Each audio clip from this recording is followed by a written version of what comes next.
Ladies and gentlemen, welcome to On the Spot for Thursday, July 14th. I'm your host, Chris Waters, back from Worldly Travels down to EA, out to New England, and back here to take a look at a game that's got a lot of people here in the GameSpot offices excited. We've got trivia stacked up here. You can try to take a peek at the weird bacon-related items I'll be giving away later on the show. But first, let me introduce my guest. It's Vander Cavallero, the creative director for Papo Yo. Vander, welcome to the stage. We're very excited to have you here from, as the intro said, exotic Canada.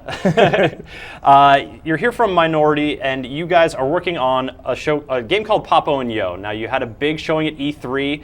You won GameSpot's Best Downloadable Game and Best Adventure Game of the show. You guys kind of blew up at E3. How was that for you? We knew we had something good in our hands, but we didn't expect it was going to explode like that. So we're like all delighted. We're really happy. This is our first game, and as an indie, I'm an indie that comes from AAA games, from big companies. I was at it for 8 years, and coming down and trying out your first idea and see that it works out is really delightful. Very cool. Now, for those of you who didn't get a look at it during E3, we have a live demo that's going to be commencing shortly. But Vander, for people who maybe aren't familiar with Papo Yo, give us a quick overview of what this game's all about.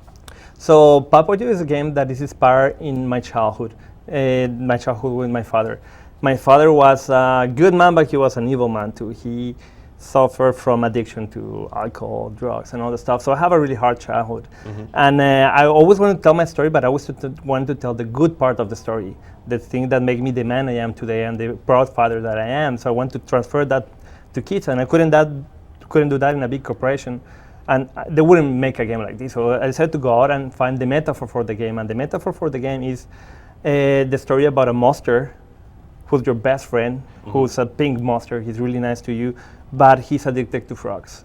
So when he eats frogs, he goes crazy and he wants to kill everyone that moves, including yourself. Okay, so is the game trying to keep him away from frogs, or managing his frog addiction, or how does it, I guess, tell us what's going on here? You're playing as a little boy. How is this playing out right now? So at this point, suddenly Kiko discovered Lula. Lula is his little robot, and then Lula's climbing away, and right now you're gonna learn how to interact with Lula. So the important thing about Lula is Lula makes the monster afraid. So that's how you protect yourself from the monster. Oh. And that's how you stop the monster from going. So let's see, there's a frog in the corner.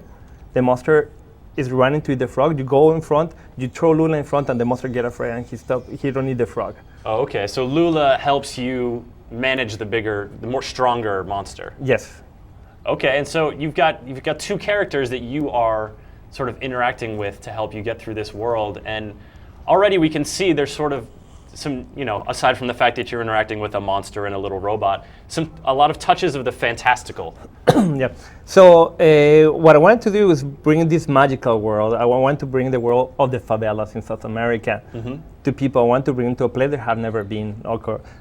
If you have been to the favelas in South America, it's been shooting minorities. Yeah, I think I've toured the favelas, but it was from a first-person point of view, and there was a gun in my hand. Exactly, yeah. And that's not the reality. There's many people, a million people who live in the favelas. They're coming into there. So what I want to bring this different point of view of favela that is magical. So suddenly you see like old puzzles in the game, they're drawn. So every time a kid draws something in the wall, he creates a puzzle. Oh, neat. So suddenly, for example, like a kid draw a rope and suddenly hot cosh is coming up, and that's how you solve the puzzle. Oh, that's very cool. I imagine, in the favelas, in such a crowded place, you get a lot of drawings, a lot of graffiti, a lot of art on the walls, and so you're sort of integrating that into the gameplay here. Yes. Excellent. And now, all right, so Lula obviously does not need magical levitating hopscotch blocks, but no, but Lula represents in the game. Many people ask me, what does Lula represent in the game? Because it's a symbolic game. What Lula represents is in my childhood, my love for games and technology is what kept me alive. When I was a kid, I was going through this hardship, and then the thing that kept me alive was technology and games. So suddenly, that's the reason Lula makes the monster afraid. Now, is there Was there a particular robot, or was it a robot? You know, can you give us an example of what kind of games and technology Little Vander latched on, like, really enjoyed? First, Nintendo. Yeah. I love Nintendo, but we didn't use the Nintendo look for the robot. But I love my Nintendo, and I love building remote control cars and everything that flies. Nice. It was a lot of fun. Wow. Okay, so now we see these little cardboard boxes. These have become the houses on the hillside, and you're sort of moving them around. Yeah. So the idea there is that there was a kid who like the way that I designed this puzzle. It was I always wanted to design the game based coming out from the child's point of view. So I just created a level that I created a cliff. You're on this side. You have to get to the other side. And I said to myself, okay, what will a kid do in this other than flying? And then I said, oh, what about if there's some cardboard boxes and we paint them and then control the houses on the other side?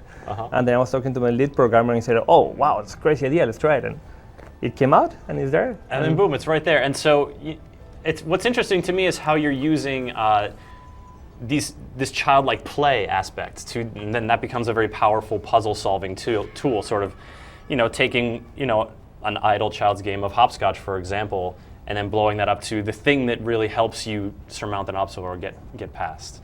Now, we were talking earlier, and you said you have a 2.5-year-old yourself. Yeah. Do you get any inspiration from him playing around, or? Yeah, but every time I'm learning how to play a game being with him, and it's incredible how a kid can have fun with a box. For example, you see the hint system. It's a box. I remember my kid. He loved putting boxes in his head. Oh yeah. And just running around the home, hitting himself against walls. And I was like, why? I don't understand, but it was fun. So then, you see the hint system. It's a box that you put in your head. Okay. And now we're meeting for the first time the monster. Yeah. And the monster's name is? Monster. That's pretty straightforward. I like that. Now, okay, so here's the hint system. Let's take a look at this real quick. Boom, he put a box in his head. And now, if you do next, he scroll the box. Oh yeah, you just sort of turn it around on his head. Yeah, and then he can walk with box and hit walls.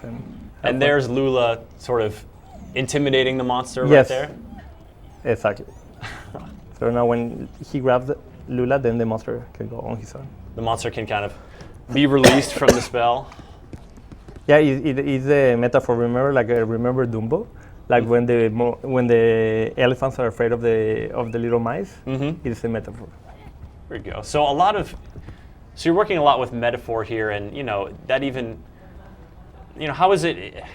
I guess that's an interesting challenge because a lot of games, it's not necessarily fueled by that. It's fueled by I want to have this excitement or this other kind of experience. You're sort of fueled by an emotional metaphor, emotional experience. How does that a different challenge for you? Based on compared to games you've worked on before. It's a lot more meaningful. So when you go home, you can actually sleep well. Must be a great feeling. Yes, because it's completely different. Say, okay, let's figure out a system to customize your gun to kill people, and then you go back home and say, what am I doing? Wait a minute, who's going to be playing that? Exactly. Now this game, the monster is a big sort of pink rhinoceros-looking fella, but he does get scary. I mean, this is not necessarily a game you would play with a young child, or are you trying to make it appeal to all age ranges? I want to appeal to all ages. For example, if you think of Pixar and you see Finding Nemo, remember 5 minutes in the movie, you lose your mother and your brothers. 10 minutes into the movie, you're lost. They tell really hard stories, and as you know, right now, what I want to do is tell really meaningful stories.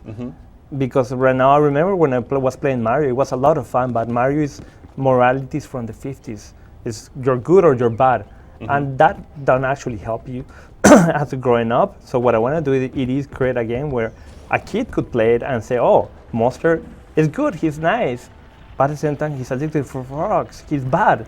And then you have to learn how to cope with this gray zone that something could become good and bad. How to deal with that ambiguity and that duality in your life. Exactly.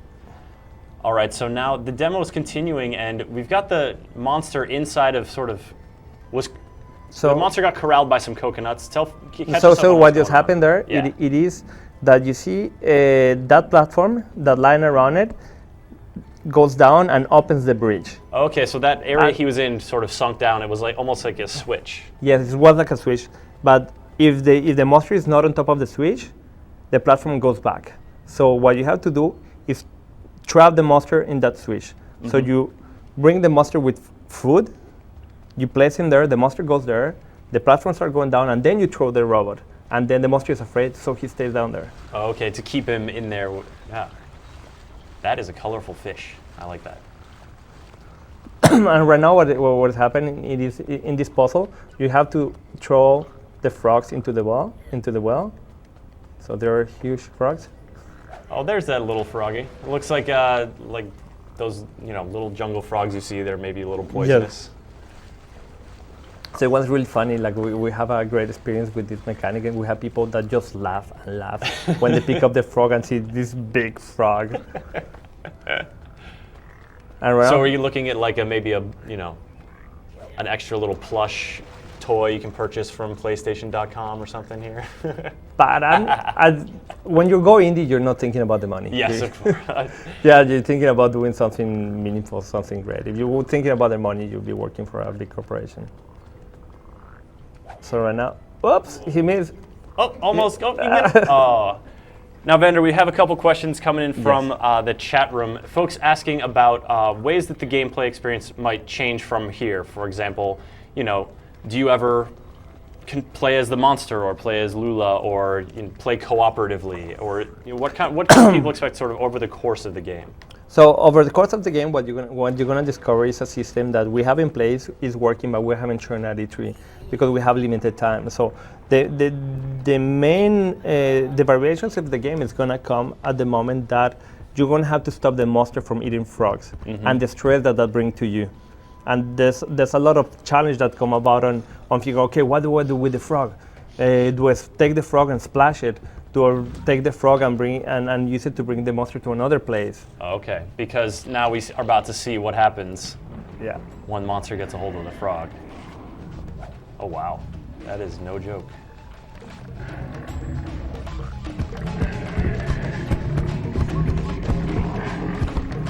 And it's to be continued. So we didn't want to show that mechanic at E3, but we have it playing, and it's really, we focus tested, and we have a 7-year-old kid playing with it. And when the monster turned evil, he was like, you could feel the emotion, and it was really, really powerful. Well, Vander, thank you so much for coming by with Papo Yo. And for folks who are interested in getting their hands on it, do you know when it's going to be coming out? What platforms you guys are going to be? It's going to be coming out early next year. Okay. PSN exclusive. Fantastic. Vander, thank you so Great. much. Thank you very much. It's been a pleasure having you. Good luck in the development process as that continues. And we'll be looking forward to seeing more. Maybe what happens once Monster consumes those frogs and gets kind of scary like you just did there.